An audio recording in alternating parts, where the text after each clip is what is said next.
পৃথিবীতে অনেক রহস্যময় হ্রদ রয়েছে, যেগুলির কাছে গেলে আবার মৃত্যুও পর্যন্ত হতে পারে। এর রহস্য আজ পর্যন্ত উন্মোচিত হয়নি। খুবই বিপজ্জনক বলে মনে করা হয়। রহস্যময় হ্রদটি দক্ষিণ আফ্রিকার লিম্পোপো প্রদেশে রয়েছে। ভুলবশত কেউ যদি ফুন্দুজি নামের এই হ্রদে চলে যায়, তবে তার মৃত্যু নিশ্চিত। আরও বিস্তারিত জানতে পুরো ভিডিওটা দেখুন। ভালো লাগে তো সাবস্ক্রাইব করুন আরও ইন্টারেস্টিং ভিডিওর জন্য। ফুন্দুজি হ্রদের নাম শুনে বিজ্ঞানীরাও এখনও পর্যন্ত আতঙ্কিত হন। মুতলে নদীর জল এই বিপজ্জনক হ্রদে পড়ে। কথিত আছে, এই নদীর জল একেবারে পরিষ্কার, কিন্তু হ্রদে প্রবেশ করতেই বিষাক্ত হয়ে যায়। বিজ্ঞানীরা এই হ্রদের রহস্য জানার অনেক চেষ্টা করেও বারবার ব্যর্থ হয়েছেন। মিডিয়া রিপোর্ট অনুযায়ী, অনেক বিজ্ঞানী এই বিপজ্জনক হ্রদের জল অনুসন্ধান করতে এসেছিলেন, কিন্তু তাদের সাথে কিছু দুর্ঘটনা ঘটে। যতবারই এমনটা হয়েছে, বিজ্ঞানীরাও আতঙ্কে ছিলেন এবং তারাও এই হ্রদের কাছে যেতেও ভয় পান।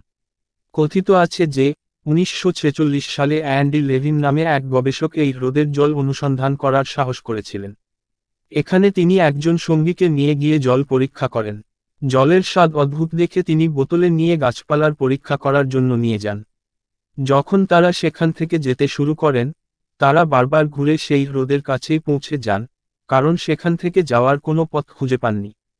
এরপর তারা হ্রদের জল ছুঁড়ে দিয়ে নিরাপদে বাড়ি পৌঁছান। সবচেয়ে আশ্চর্যের বিষয় হলো এর কয়েকদিন পর তিনি মারা যান। তার সঙ্গীও দুর্ঘটনায় মারা যায়। এটি ছিল ওই হ্রদের সাথে জড়িত 13তম দুর্ঘটনা।